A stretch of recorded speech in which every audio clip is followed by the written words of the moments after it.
Welcome to the Jill on Money Show. It is Monday, April 24th, and we are here trying to take the mystery out of your financial life. And we do that by asking you to do a little bit of work. What's the work? The work is that you have to go onto our website, jillonmoney.com, and you have to click the Contact Us button. Once you do that, you complete the form, you let us know what's going on in your life, and if you would like to appear with us on the air, there's a little box that says, would you like to appear with us on the air? If you check that box, Mark Talercio, the best executive producer in the world, will do the rest. He's amazing. I'm trying to get Mark an intern. He's resisting. You know what, Mark? Here's what happened. We had one amazing intern, and then we had a bunch of others that weren't as good. And you just always, the high bar is the first one, isn't it? Well, she was the best, and now she's a big shot at CBS News, and it all started with us. But I mean, the real problem is just like by the time I get them up to speed, it takes a lot of time, a lot of effort, and then the internship is over before you know it. And then I got to start all over again. So it's just like kind of more trouble than it's worth.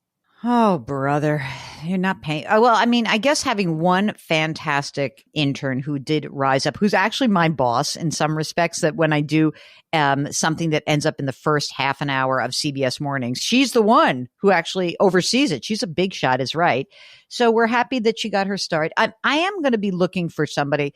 I think we need somebody to do a little bit of the non-essential web work so we can give Karen Kranick, Web Queen, a bit of a break. So maybe we'll call out because Karen came from the community. Maybe we'll make a call out to the rest of the community and see who shows up. What do you think? Is there anyone who's cheaper than Karen that wants to come work for us? Much cheaper. Don't say cheaper, much cheaper. Like doing some basic stuff, not a lot of stuff, but learning and being part of us. It's a little side hustle action, but it's cheap. And it's probably someone who's very young who would be willing to do that, or who just wants a little extra moolah. I'll 1099 you. I'll make it all legit. Don't worry about it. Anyway, if you want to do that, send Mark a note. Go to Mark. Let's see who responds to this. Go to jillonmoney.com and click the Contact Us button and say, I want to be your paid intern. How about that? Paid intern. That's what we really need. But it's not an internship. I really need it ongoing. Maybe one of our listeners, has a high school age child or something. Who knows?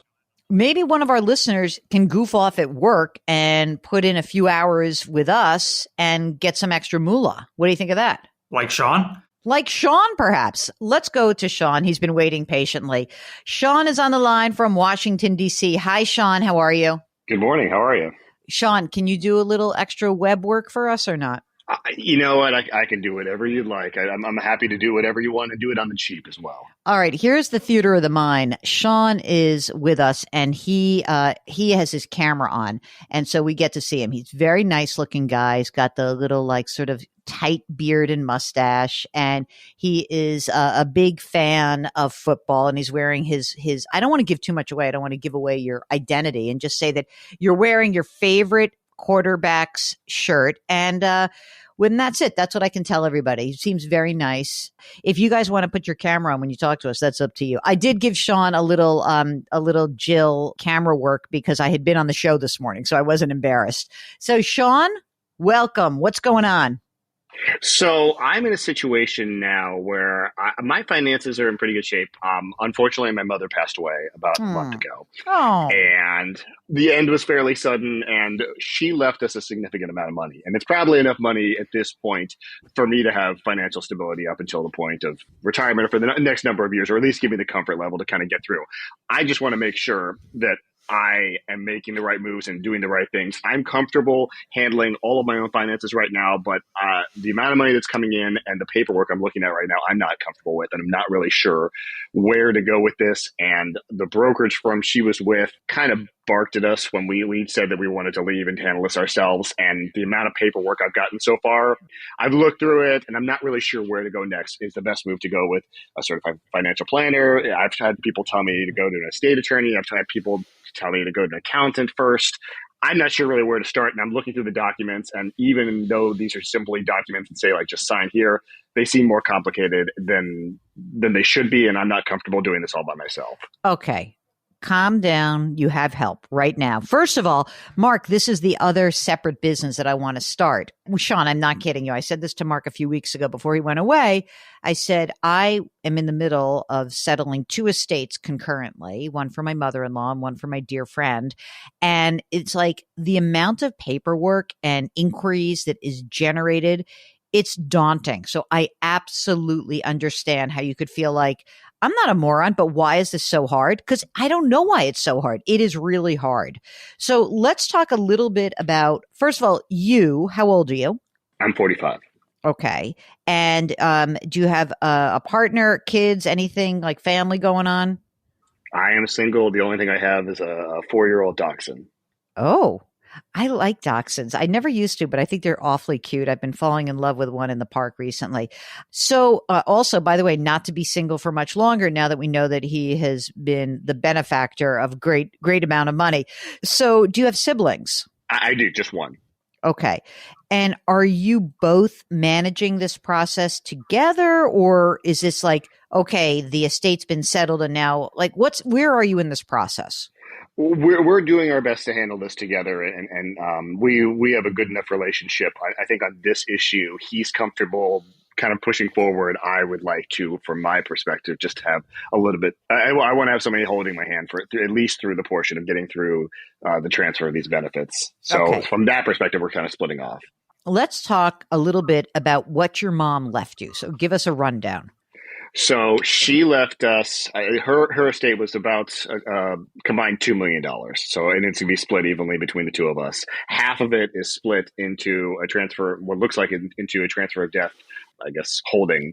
And the other one is from her contributory IRA. And it's basically split down the middle. There's like about $1 million in transfer of death and $1 million in the contributory IRA. Okay. So what's good about this, Sean, is that these are contracts, meaning that when you actually have a transfer on death account, we were just talking about this recently, which is that it is very helpful when you can have a beneficiary of a non-retirement account. And that's either labeled as a beneficiary or a transfer on death account, because then the asset can pass more easily. And it's usually it's not an account that has to go through probate. So that's important. And I presume your father is no longer alive. Is that right? He's not. He passed away about 10 years ago. Okay. The IRA then becomes a beneficiary IRA for you. I presume that the money that is flowing into the beneficiary IRA, is it coming in as the exact assets that your mom held split down the middle, or is it coming in as cash? It's coming in. There's cash involved in there. I'm actually looking at it right now. The cash looks like about $200,000 out of it. So I guess that'd be like $200,000 and $800,000 in the other assets. You're going to end up with one beneficiary IRA, and then the transfer on death account just becomes a brokerage account in your name. Okay. So now, where are these accounts held? The larger firm, what's the statement say there? It's a Schwab account. Great. That's fantastic. Okay. So the paperwork that you got, tell me what it is that's making you a little nutty. I want to try to identify that and see if you really do need somebody or not. I don't know if it is as much. I think it's the fact that I'm looking at a stack of documents over there that's about 45 pages long. And I'm just making sure that what I'm signing there, I'm not misreading. There's a couple of things in there that inside the IRA portions that talked about estimated withholdings and RMDs. And those, I was assuming, at least as far as like transferring these benefits to myself, or at least getting these in my name, would not be necessary up until the point when I transfer them over to me. Right. And I guess that's a question I have. Like, if I have to make that kind of decision right off the bat about like how much withholding I was going to put down, what I'm going to be doing about RMDs, is that a decision I have to make right now in these forms, or is that a decision that I could? Okay. No. Okay. So here's the rule on a beneficiary IRA when you're not the spouse. The money comes into the account, and you have 10 years that you have, like, the clock starts at as soon as the decedent's date of death. And then from that moment, you have 10 years where the IRS is going to force you to take this money out. So again, over the next 10 years, from your age 45 to 55, you are going to have to pull money out of this account. and pay tax, total tax at whatever tax bracket you are in at the time you pull it out. Let's just say that you're 50 years old and you decide, I'm not working for 2 years. You may decide, I'm going to pull a bunch of the money out for the couple of years that you're not working because you'll be in a lower tax bracket at the time. I presume you're working right now, right, Sean? Yes. How much do you earn? I earn about $140 a year. Okay. Do you own a home? I don't. I rent. Okay. Are you putting money into a retirement account yourself? Yes. How much money have you saved for retirement? I have right now, my retirement fund is about $350. Great. Between IRA, the 401k, and just brokerage accounts. And when I turn 65, I have a pension due. So there's a backstop to all this. Yeah. Wait a minute. You yourself or moms? Me. No, me. I will. How much will the pension be? It's as of today. If I were to leave today, it'd be about $40,000 a year. Okay. But you're going to stick around? I'll be around for a bit, yeah. Mark, I don't know if Sean is seeking a mate, but I have like a lot. I'm writing his online profile right now, and I'm going to lead with pension, and I'm going to follow up with $1 million just inherited, plus another 350 on, So the only thing we need in a mate for you, Sean, is someone who maybe owns a home, and that's it. And then you're all set. And is a dog lover. And he's a dog lover. And a dog lover, yes. So anyone wants to send your CV to me and Mark, we will funnel that through to Sean and make appropriate choices. Okay, so listen, this is actually not as complicated as they are making it for you. It doesn't mean you have to do it yourself. What you may want to do is you may want someone to help you in the process of moving it. On the other hand, I wonder, do you think you also need help in managing the money? Long term, I don't know about, at least as far as the initial steps, I do think I do. I think that does make sense. And I think, I don't want you to get like spooked by the paperwork part, but I do think that if your issue is, look, I have never managed an extra $1 million that fell in my lap, unfortunately, for the reason that it has. You're also probably not like emotionally so geared towards like, let me wrap my hands around this and learn. Like you're grieving still. So I get that. I think that it would be interesting for you because I do think, this is going to sound like so annoying, but like $1 million is a lot of money, but it's not a lot of money. So I don't want you to feel like I got $1 million. I can do whatever I want. You have this money that your parents, worked hard and saved. And, you and your brother, the beneficiaries of that. It's not like so much money that you could just like travel the world for 4 years and figure out what's next. So what I do think is important is that we connect you with somebody who can help you game out what makes sense for you. So when I mean game out, like, I don't know, are you happy in your job or not right now? How do you feel? I am. Yeah. It's a pretty relaxing kind of job. As much as I'd like one of those. That's actually a terrible way of describing it, but yeah, I'm content, I guess is a better way to say Mark, are you relaxed in your job? I am. Poor Mark has to deal with me. Are you? Compared to what I had my old life, I'm very relaxed, yes. When I get really stressed out, Mark's like, don't worry, it's going to be okay. So he calms me down. I'm always stressed out. What Mark's saying is a good way of putting it. I'm much more content in this job that I've been before, and much more relaxed actually. Okay. From the jobs that I've had before. So that's actually a good way of putting it. Do you feel a little bit like, is there something that is in your heart of hearts that like, I really want to do something, fill in the blank with this money? What is that? What is the thing that you feel like? With this money, I'm going to be able to have a little bit more flexibility for traveling. I feel like, and I want to be able to travel a little bit more. And it might be like a couple of gap months, or maybe like a gap year at some point, where I could just say like, hey, I'm just going to travel and then leave the workforce for a year and then come back a year later, just to kind of go and do some of the things that I've really been wanting to do for years and might not have been able to get to. Where are we going? There's a lot of places in Africa that I've not been to yet that I really wanted to hit. I've never been to Australia. I was supposed to go with a friend to Japan in February, and because things started getting really, really serious with my mother, I had to bail out of the trip, and so I wanted to go back and try that again. I mean, I think it's a moment. When we talk about when I was writing my book, I tried to explain to people that it wasn't the pandemic that made people reset. Like people like you have been having these moments in time where like you lose someone you love and it makes you rethink, what do I want to do?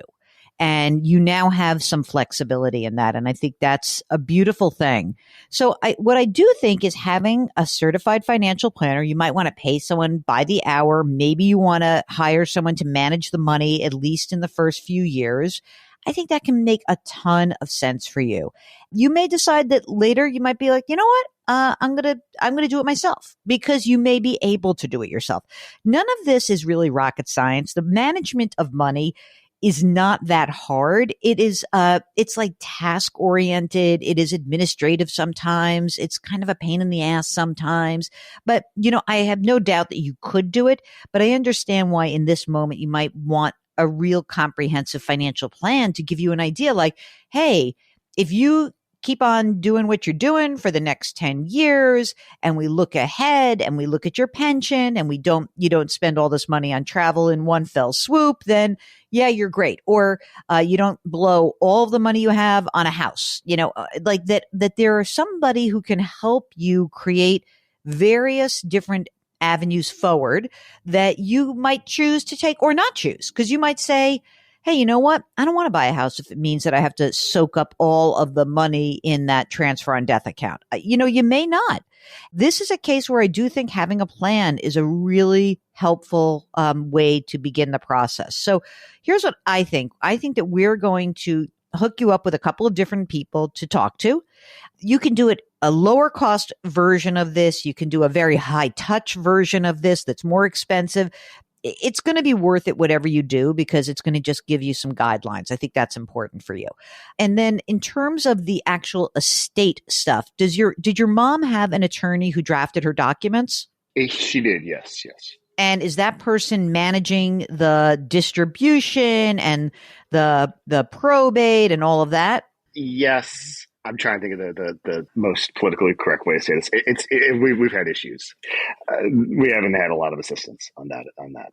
See, this is when I can't wait to start this business. I'm going to have so much fun with this, because I know that's like, you sort of are like, well, wait, didn't you get paid a lot of money for drafting these documents for my mother? And then all of a sudden they disappear. Let's talk a little bit more. I think that if you work with a certified financial planning firm, that's the kind of administrative help you can really get in the background. And of course, Sean, you have a lot of money that's in your name now. You too are going to need an estate plan. All right. So if Sean, hang in there. We'll be back to you in 1 second. If you are like Sean, you're going through one of these terrible administrative processes that is just difficult to manage, you need some guidance, give us a holler. Go to our website, JillOnMoney.com. Click the contact us button. Let us know if you want to come on the air. While you're there, buy the book, The Great Money Reset, because sometimes weird things happen in life, not exactly when you plan them. And you would like to be able to be in a position to take advantage of chaotic times and turn those chaotic times into opportunities. So The Great Money Reset is there, and you can subscribe to our new service. It's called Jill on Money Live. Access to quarterly live webinars and more special content. All right, do me a favor. Do something nice for someone else today. Maybe send us your CV if you think you're eligible for Sean, and we'll funnel it through. Change your work, change your wealth, change your life. Thank you for listening. We'll talk to you tomorrow.